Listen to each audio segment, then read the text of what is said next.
what others just dream of.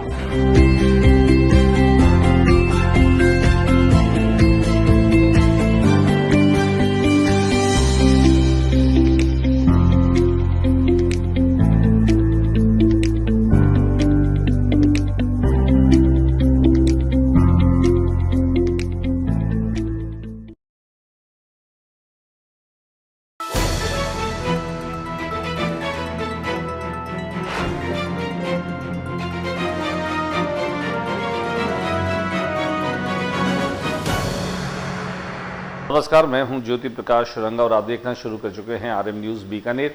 मेरे YouTube channel ज्योति times पर RM news की तमाम खबरें देखने के लिए और बीकानेर की ताज़ा तरीन खबरें जानने के लिए मेरे यूट्यूब चैनल को आप सब्सक्राइब कीजिए। अगर आपने अब तक इसको सब्सक्राइब नहीं किया है तो पहले सब्सक्राइब कर लीजिए और फिर आगे बढ़ते हैं। बीकानेर में दिन भर क्या रहा खास डालते हैं एक नज़र।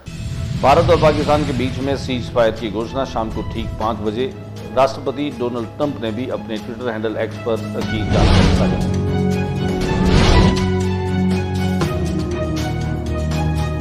अलर्ट के बाद बीकानेर में भी कर्फ्यू से हालात सायरन बजने को लेकर जिला प्रशासन ने भी जारी की थी एडवाइजरी।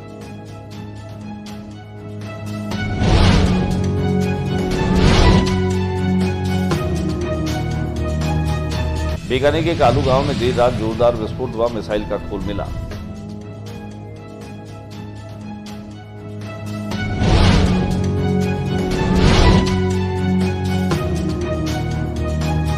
धर्मगुरुओं की भूमिका महत्वपूर्ण, अनुयायियों को करे सरकार की गाइडलाइन की पालना करने के लिए प्रेरित प्रभावी सचिव कृष्ण कुणाल ने ली बैठक।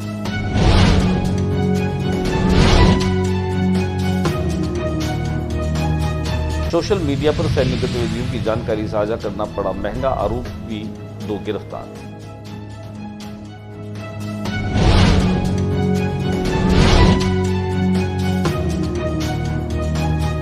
पाकिस्तान हमले के खिलाफ आम जनता का विरोध प्रदर्शन, पाकिस्तान प्रधानमंत्री व सेना प्रमुख के पुतले फूंके।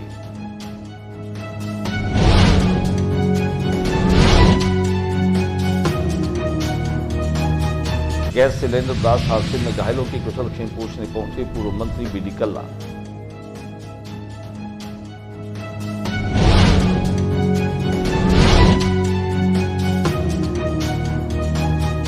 नहरबंदी खत्म, युद्ध के बीच राहत की खबर।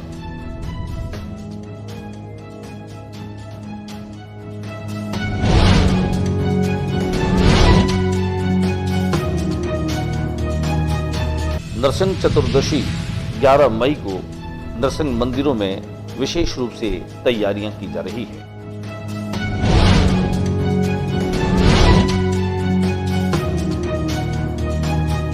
और सीज फायर के बाद में बीकानेर के भी प्रमुख लोगों ने जताई खुशी।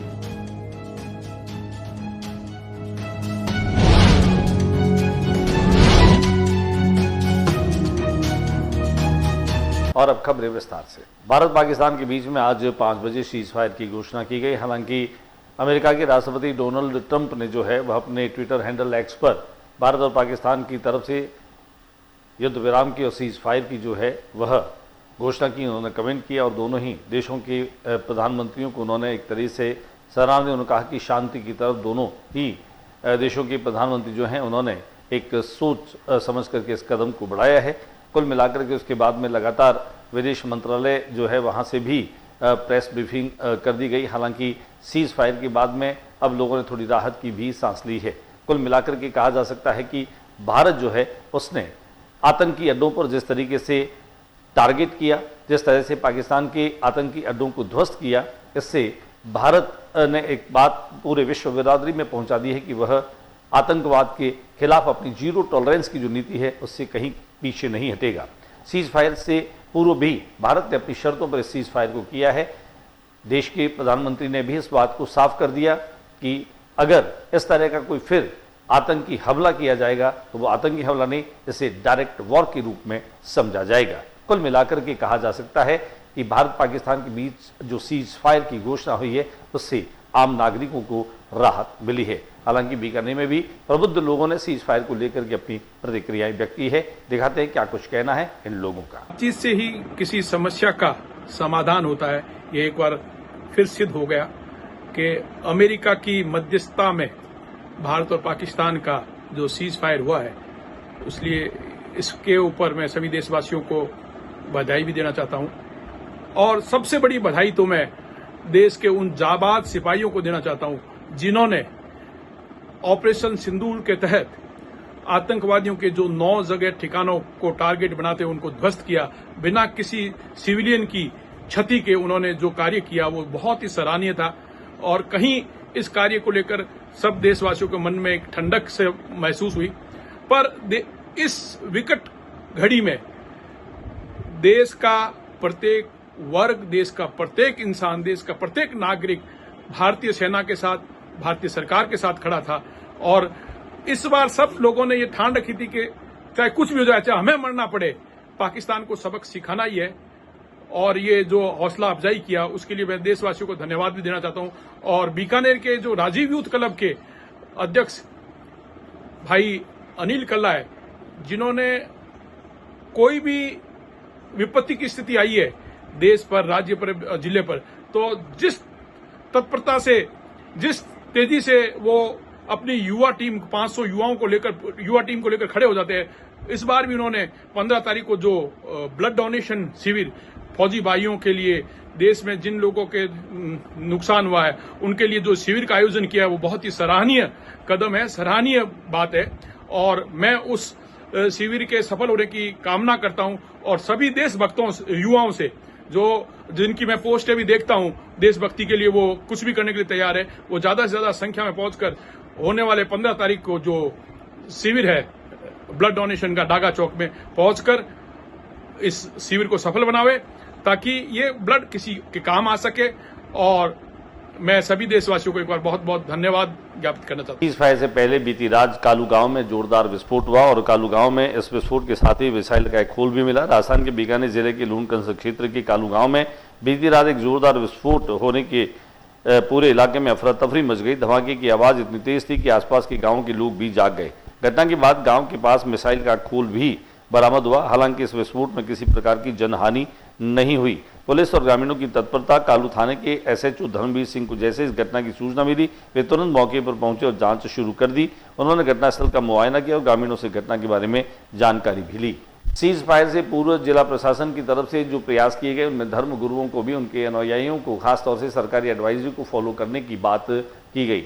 सरकार और प्रशासनिक अधिकारियों ने धर्म गुरुओं को इस बात को लेकर के जानकारी दी कि उनकी बात उनके अनुयायी और उनके फॉलोवर्स बेहतर तरीके से मानते और समझते हैं। इसी सिलसिले में उन्होंने धर्म गुरुओं से इस बात का निवेदन किया। सोशल मीडिया पर सैन्य गतिविधियों की जानकारी को साझा करना 2 लोगों को भारी पड़ा। इन दोनों ही आरोपियों को गिरफ्तार कर दिया गया। गंगानगर के गड़साना पुलिस ने सोशल मीडिया पर सैन्य गतिविधियों से संबंधित संवेदनशील जानकारी साझा करने के आरोप में 2 युवकों को गिरफ्तार किया। जिला पुलिस अधीक्षक गौरव यादव ने बताया कि भारत पाक अंतर्राष्ट्रीय सीमा पर राष्ट्रीय सुरक्षा की दृष्टि से अत्यंत महत्वपूर्ण है। यहाँ पुलिस और सुरक्षा एजेंसियां संदिग्ध गतिविधियों पर निरंतर नजर रखती है और राष्ट्र विरोधी गतिविधियों में शामिल अपराधियों के खिलाफ समय समय पर कार्रवाई करती है। 22 अप्रैल 2025 को पहलगांव में हुए आतंकी हमले और भारतीय सेना के ऑपरेशन सिंदूर के बाद सीमा क्षेत्र में विशेष निगरानी बढ़ा दी गई है। इसी के तहत पुलिस थाना गड़साना के उत्तम राम और प्रेम कुमार को सोशल मीडिया पर सैन्य जानकारी साझा करने के आरोप में गिरफ्तार किया। ऑपरेशन सिंदूर के बाद में पाकिस्तान ने जिस तरीके से हमला किया, अटैक किया, उसी के चलते बीकानेर में लोगों ने पाकिस्तान के प्रधानमंत्री का और पाकिस्तान का पुतला फूंक करके अपना विरोध प्रदर्शन किया। हालांकि जस्सूसर मंडल कांग्रेस कमेटी के अध्यक्ष कमल साद के नेतृत्व में पाकिस्तान प्रधानमंत्री शहबाज शरीफ और सेना प्रमुख असीम मुनीर का पुतला जलाकर के विरोध प्रदर्शन किया। पाकिस्तान देश के झंडे को सड़क पर चिपकाकर आमजन द्वारा इसका विरोध किया गया। विरोध प्रदर्शन में शहर जिला कांग्रेस अध्यक्ष यशपाल गहलोत, रविकांत वाल्मीकि, महासचिव शहर जिला कांग्रेस राजेश सिंह, विजय केराड़ू, धनपत श्रीमाली, अशोक पुरोहित सहित बड़ी संख्या में कार्यकर्ता शामिल हुए और पाकिस्तान के खिलाफ जमकर नारेबाजी की। सिटी कोतवाली के पीछे गैस सिलेंडर के ब्लास्ट मामले में जो घायल ट्रोमा सेंटर में भर्ती हैं, उनकी कुशलक्षेम पूछने के लिए पूर्व मंत्री बीडी कल्ला भी पहुंचे। उन्होंने घायलों की कुशलक्षेम पूछी, साथ ही साथ उन्होंने प्रशासन और सरकार से उचित मुआवजा देने की गुहार भी की। हालांकि इस पूरे हादसे में मेर स्वर्णकार समाज के अध्यक्ष मनीष लांबा जो है वह घटनास्थल पर पहुंचे। हालांकि वो पहले ऐसे शख्स रहे जिन्होंने पुलिस के साथ में घटनास्थल पर अंदर तक जाकर के और रेस्क्यू ऑपरेशन का मुआयना किया। उन्होंने वहां पर पूरी जानकारी ली, साथ ही साथ उन्होंने मध्यस्थता की और जो पीड़ित लोग हैं उनको मुआवजा देने के लिए भी वे लोगों के साथ में बैठे। हालांकि लोगों ने उनका भरपूर तरीके से साथ दिया। मनीष लांबा ने खास तौर से इस बात का भी जिक्र किया कि अधिक से अधिक जो है वह इन पीड़ित लोगों को मुआवजा मिले। हालांकि उनकी मांगे मान ली गई थी। मांगे माने जाने के साथ साथ मनीष लांबा ने इस बात के लिए शुक्रिया अदा किया, लेकिन उन्होंने ये भी कहा कि जो इस बिल्डिंग का मालिक है, ऑनर है, उसको गिरफ्तार किया जाए और उसको कड़ी से कड़ी सजा भी दी जाए। इसके साथ उन्होंने ये कहा कि ये व्यक्ति जिन्होंने अनाधिकृत तरीके से इस बिल्डिंग को बनाया था उसके खिलाफ पूरा मामला बनाया जाए और उनसे इन पीड़ितों को भी मुआवजा दिलाया जाए। हम आपको कुछ तस्वीरें दिखाते हैं जिसमें मनीष लांबा जो है इस घटनास्थल पर किस तरीके से पूर्ण तरीके से यहाँ इन्वॉल्व दिखाई दिए, बिना किसी और परिणाम की परवाह किए हुए उन्होंने जिस बहादुरी से, जिस सजगता से और जिस तत्परता से यहाँ पर समय दिया, इससे उनके समाज ही नहीं मानवता के प्रति जो संवेदनशीलता है उसका एक चेहरा भी दिखाई दिया। हालांकि भारत पाकिस्तान के बीच में सीज फायर की अधिकृत घोषणा हो चुकी है, बावजूद उसके युद्ध के चलते ही जो है वह नहरबंदी को वापस ले लिया गया। नहरबंदी वापस लेने के साथ ही अब लोगों को फिर से अपने घरों में नल से पानी नियमित मिल सकेगा। इसे लेकर के भी लोगों में कुछ राहत की सांस ली है। तो आइए दिखाते हैं हम कि किस तरीके से जो है वो नहरबंदी को वापस जो है लेने की घोषणा की गई। बीकानेर में नरसिंह मंदिरों में इन दिनों खासतौर से तैयारियां चल रही है। वैशाख महीने की शुक्ल पक्ष की चतुर्दशी को विष्णु के नरसिंह अवतार की कथा आती है। पौराणिक कथाओं के अनुसार हिरण्यकश्यप का वध करने के लिए भगवान विष्णु ने नरसिंह का रूप धारण किया था और अवतार लिया था। लखोटियों के चौक में नरसिंह मंदिर में विशेष रूप से सदियों पुराना ये मंदिर है, जहाँ पर मुल्तान की मिट्टी का बना मुखौटा है और ये मुखौटे खास तौर से ऐतिहासिक धरोहर भी है। यहाँ पर बड़ी संख्या में लोग आते हैं, लेकिन नत्थुसर गेट के बाहर नरसिंह भैरव मंदिर पर भी और नरसिंह लक्ष्मी मंदिर में भी नरसिंह लीला का आयोजन होता है, जहाँ पर इन दिनों कलाकार न केवल नरसिंह लक्ष्मी प्रतिमा को श्रृंगारित कर रहे हैं, उसका रंग रोगन कर रहे हैं, यहाँ की दीवारों को सजा रहे हैं, बल्कि यहाँ पर इस लीला को आयोजित करने को लेकर के लोगों में और आयोजकों में जबरदस्त उत्साह है। हम आपको दिखाते हैं नत्थुसर गेट के बाहर स्थित नरसिंह लक्ष्मी मंदिर में कि किस तरीके से प्रतिमा को श्रृंगारित किया जा रहा है। साथ ही साथ लोग ये भी कहते दिखाई दिए कि भारत पाक युद्ध अगर खत्म हो जाता है तो भी इस नरसिंह लीला को भी बड़े दुगने उत्साह के साथ में मनाएंगे। हो सकता है उनकी इस प्रार्थना को भी भगवान ने सुना और शाम होते होते जब तक हम आपको ये समाचार सुना रहे हैं, दिखा रहे हैं, तब तक भारत पाक के बीच में सीज फायर की खबरें भी आ चुकी है। दिखाते हम आपको तस्वीरें। काल में है, युद्ध की स्थिति में है, पड़ोसी पाकिस्तान की नापाक हरकतों से पूरी मानवता को संकट में डाल दिया है। ऐसे में हम सभी नरसिंह भगवान से ये प्रार्थना करें कि वे अपने रौद्र अवतार के रूप में ऐसे नापाक लोगों को नेस्त नाबूद करें। आपको मैं दिखा रहा हूँ कि किस तरह से ये कलाकार भगवान नरसिंह जी की, नरसिंह लक्ष्मी की ये प्रतिमा है। इसके दर्शन का अपना महात्म्य है और कई वर्षों से नत्थुसर गेट पर भगवान नरसिंह का मंदिर है, नरसिंह भैरव का मंदिर है और यहाँ पर जो प्रतिमा आप देख रहे हैं ये नरसिंह लक्ष्मी की प्रतिमा है। वर्षों से यहाँ नरसिंह लीला का आयोजन होता है। भगवान नरसिंह के अवतार में इस नरसिंह के मुखौटे को पहन करके जो भी व्यक्ति इस लीला में इस पात्र को वंचित करता है, जो व्यक्ति इस पात्र को निभाता है, उसमें कहीं न कहीं वो दिव्य अद्भुत शक्ति जो है वो प्रवाहित होती है और यह बहुत ही पवित्र माना जाता है। इसे देवी, ये देखें यहाँ पर भैरव जी का मंदिर है। नरसिंह भैरव के रूप में से लोग पूछते हैं। प्रतिदिन यहाँ पर भी लोग दर्शनों के लिए आते हैं। हम आपको दिखा रहे हैं, हमारे तमाम भक्तों को दिखा रहे हैं। नाम बताएं अपना। राधेश्याम देरासी। राधेश्याम जी बताएं, यहाँ जो मेला है वह वर्षों से लग रहा है, यानी कि मैं कहूँ कि मैं भी बचपन से इसी मेले को देखता आ रहा हूँ, तो करीब करीब मुझे लगता है 4 दशक से तो ज़्यादा समय हो गया। कितने वर्ष हो गए इसको? 45 ईयर्स से ऊपर हो गया सर। 45 साल से ऊपर हो गए। इस तरह का जो है मेला है, ये जो लीला है, इसमें जिस तरह की पात्रों का चयन किया जाता है, कोई विशेष प्रकार या विशेष कोई तरीका होता है पात्रों के चयन का, हिरण्यकश्यप का और नरसिंह? संक्षेप में कहूँ तो ये जो ऊपर तस्वीर लगी है ये रंगा बाबा की हमारे, ये जो मेला है उन्होंने ही प्रारंभ किया था और इसकी जो चयन पद्धति है या यूँ समझो कि जो पात्र निर्णय है वो मैं ये समझता हूँ कि स्वयं ठाकुर जी करते हैं। ठाकुर जी हमारे यहाँ पे ऐसा कोई व्यवस्था नहीं कि हम करें कोई इसके लिए प्रतिस्पर्धा अनुसंधान रखा हुआ है कि जो बंदा यहाँ बनता है वो अपने इष्ट देव की जो आराधना है। महेश जी बताएं, कितने वर्षों से आप इस लीला से जुड़े? मैं कम से कम 30 वर्षों से इस लीला में जुड़ा हूँ। इस लीला से जुड़े हुए क्या कोई खास इसकी कहानी है, खास इसका इतिहास है, कोई बता सकते हैं? बीकानेर कलाकारों का शहर है। यहाँ कला, साहित्य, संगीत सब कुछ जो है वह अपनी बहुत गहराई के साथ में दिखाई देता है। भरत मेघवाल एक ऐसे ही मूर्तिकार और चित्रकार है जिन्होंने मेडिसिन विंग में बहुत ही खूबसूरत प्रतिमाएं बनाई हैं, चित्रकारी की है। इन दिनों वे जिला उद्योग संघ में दीवारों को चित्रों से सजा रहे हैं। उनकी बादल पेंटिंग जो है वह जूनागढ़ में उसका एक नमूना दिखा जा सकता है, जहां पूरा बादल महल है, उसमें छत और दीवारों को खास तौर से बादल पेंटिंग के साथ में सजाया गया है। उसी परंपरा को भरत मेघवाल भी निभाते हैं। आइए हम आपको दिखाते हैं भरत मेघवाल की वो शानदार पेंटिंग जो इन दिनों जिला उद्योग संघ के दीवारों पर उकेरी जा रही है। इस अवसर पर हमने भरत मेघवाल से भी की विशेष बातचीत। पेंटिंग आप बचपन से करें, किससे सीखी आपने ये? सीखी तो वैसे धीरे धीरे अपने आप ही सीख लिया आपने, और अब आप एक बहुत ही शानदार कलाकार बन गए हैं। अभी बीकानेर में एक नई अस्पताल बनी है मेडिसिन विंग, उसमें भी आपने जो चित्रकारी करी है वो भी बहुत शानदार, और मूर्ति आपने बनाई है वो ये विजय सिंह जी, साधु सिंह जी, ये सारी मूर्तियाँ आपने बनाई। मूर्तियाँ बनाई है और सुदामा कृष्ण की भी है। सुदामा कृष्ण की भी, वो सारी मूर्तियाँ देखते ही जो है ना वो अपनी ओर खींच लेती है। इस तरह का ये अभ्यास आप कर रहे हैं, मूर्ति भी बना लेते हैं, पेंटिंग भी कर लेते हैं। इतने सारे काम कैसे कर लेते हैं भरत जी आप? लगन है करने की। लगन है। बताएं आप, और इसके अलावा क्या करते हैं? केवल यही काम करते हैं? आपकी जीविकोपार्जन के लिए काम है ये? मूर्ति कला, पेंटिंग, पोर्ट्रेट वगैरह ये सारी चीज़ें बनाते हैं। और वो जो कलाकार मेहनत करते हैं, जो अभी सीख रहे हैं, उनको कुछ कहेंगे आप?